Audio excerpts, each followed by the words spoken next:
Cette série de vidéos concernant les défauts de traduction de Louis II est mise en ligne pour vous faire connaître le texte original des versets en question, afin que vous puissiez mieux comprendre la Bible et non pas pour vous décourager à la lire.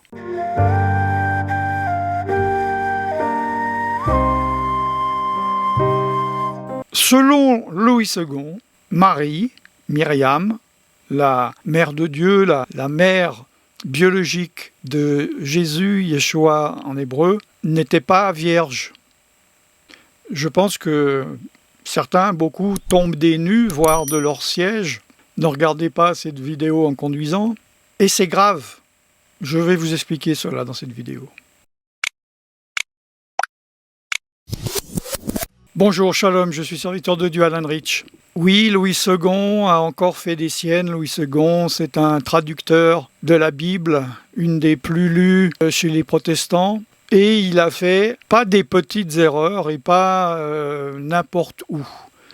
Si vous ne savez pas de quoi je parle, regardez dans cette playlist que vous devriez voir sur l'écran où je parle de tout cela et je dis toutes les mauvaises traductions et la gravité de ce problème dans cette playlist. Ne jetez pas vos Bibles Louis II, peu importe leur revision. J'ai expliqué également pourquoi. Pour des débutants ou des gens qui ne connaissent pas bien, c'est suffisant pour découvrir la Bible. Moi, je creuse et j'explique les très gros problèmes spirituels en profondeur qui découlent de certaines traductions de versets clés de la Bible. Dans le livre d'Isaïe, qui se trouve dans la Tanakh, dans l'Ancien Testament, qui est un prophète, qui est en train de prophétiser sur le Messie, au chapitre 7, au verset 14. Je vais vous lire ce que les autres versions françaises ont écrit, parce que c'est ce qui est écrit. Et toutes les versions anglaises que je connais, et ce qui est écrit dans la langue originale en hébreu, et la plupart de toutes les langues possibles et inimaginables, n'oubliez pas que la Bible a été traduite en plus de 2000 langues et dialectes. Par exemple, dans la Darby, c'est pourquoi le Seigneur vous donnera un signe. Voici la Vierge concevra et elle enfantera un fils et appellera son nom Emmanuel. Dans l'Osterwald aussi, c'est pourquoi le Seigneur lui-même vous donnera un signe. Voici, la Vierge sera enceinte, elle enfantera un fils et lui donnera le nom d'Emmanuel, Dieu avec nous. C'est quasi identique. Et notre Louis II, c'est pourquoi le Seigneur lui-même vous donnera un signe. Voici, la jeune fille deviendra enceinte. La Vierge est devenue une jeune fille. Elle enfantera un fils et elle lui donnera le nom d'Emmanuel. Je m'arrête pour ceux qui connaissent l'hébreu et qui connaissent ce verset en hébreu. Attendez, j'ai quelque chose pour vous. Je sais de quoi je parle. Et je vais vous expliquer à vous aussi pourquoi c'est un problème.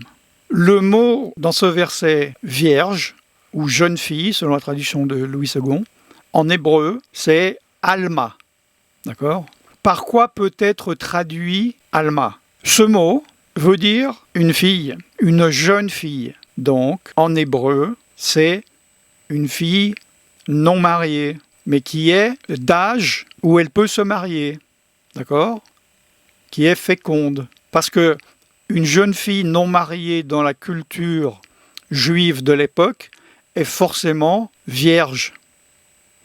D'accord ? Nous sommes dans un texte qui n'est pas du français, mais qui est de l'hébreu. Et en plus, qui n'est pas de l'hébreu moderne, mais qui est de l'hébreu ancien.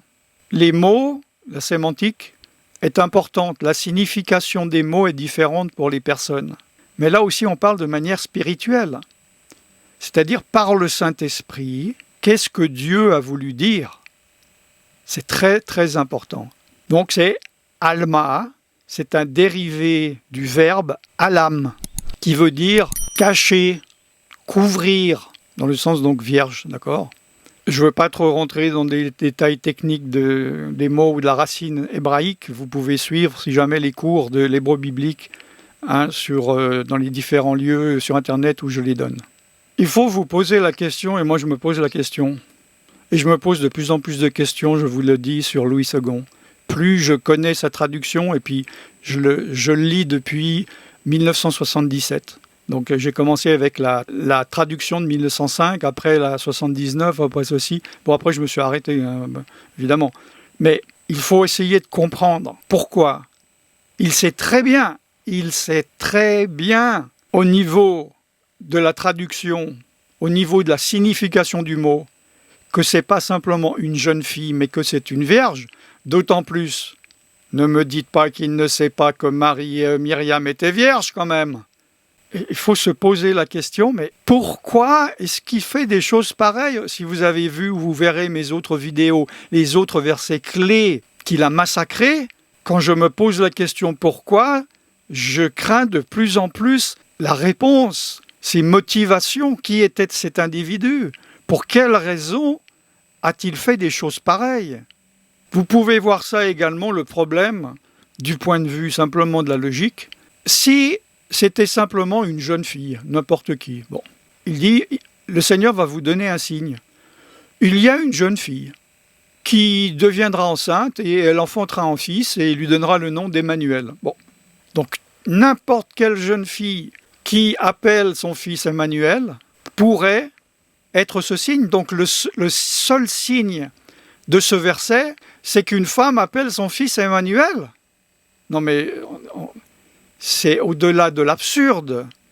Le signe de Dieu, c'est pas qu'une femme ait appelé son fils Emmanuel, c'est que c'était une vierge, c'était un miracle. Pourquoi 100, 200, 300, des centaines de versets avant et après, il les traduit juste et comme par hasard, toujours, claque le verset important, il fait des choses pareilles. Je sais que certains d'entre vous continuent à dire « Et alors, quelle est l'importance ?» Bon, c'est votre droit. Mais je sais qu'il y en a parmi vous qui comprennent l'importance de cette erreur. Comme je vous ai dit, ne jetez pas votre Bible. Louis II, il n'y a pas de traduction parfaite, mais sachez là où il y a des erreurs et ce qui est véritablement écrit. Je ne suis pas là pour mettre le trouble, je suis là pour révéler la vérité.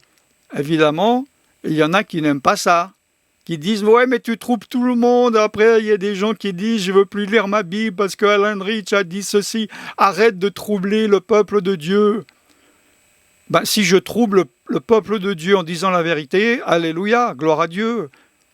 Un serviteur de Dieu, une servante de Dieu, elle est là pour ça, pour dire ce qui ne va pas et révéler la vérité.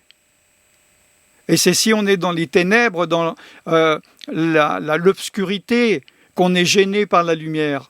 Mais si on recherche la lumière, on est heureux lorsqu'on la voit poindre. Si jamais, j'y pense, cela vous intéresse de savoir, parce qu'il y a des gens qui m'avaient déjà posé la question, là il est dit, tu donneras le nom d'Emmanuel. Pourquoi l'ange Gabriel vient dire à Myriam, Marie, tu appelleras ton fils Yeshua, Jésus en gréco-français, et pas Emmanuel, faites-le moi savoir pour que je fasse un enseignement là-dessus. Ne manquez pas les vidéos, toutes les vidéos sur la playlist des vidéos concernant Louis II. Je suis serviteur de Dieu Alan Rich et je vous bénis dans le nom tout-puissant de Yeshua, Jésus. Shalom.